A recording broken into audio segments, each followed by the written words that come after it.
Despite the best efforts of the media to pretend otherwise, that is just the simple fact. Every time they tried to claim that the quote-unquote don't say gay law in Florida, which, by the way, people say gay all the time here in Florida. I live here. There are a lot of gay people who live in Florida, as it turns out.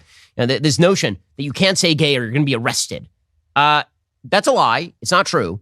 But you know what's a really popular law? Saying they're not allowed to teach sexual orientation and gender identity to school kids.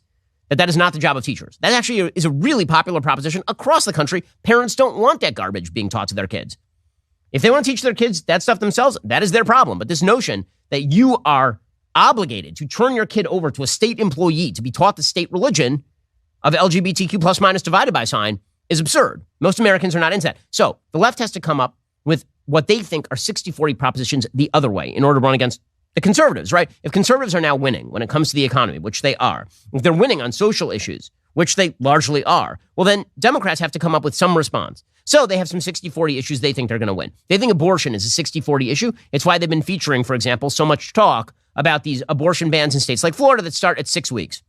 Right? They think that that's a 60-40 issue. Most Americans are not into those sorts of abortion bans. And nationally speaking, that may well be correct. Nationally speaking, most Americans are somewhere between 10 and 12 weeks in where they think abortion should be banned. But that may be true nationally. It's not state specific. Right? So they can exploit the gap between how people feel in Florida and how people feel nationally in order to go after people like Ron DeSantis or Brian Kemp in Georgia, for example, or Mike DeWine in Ohio.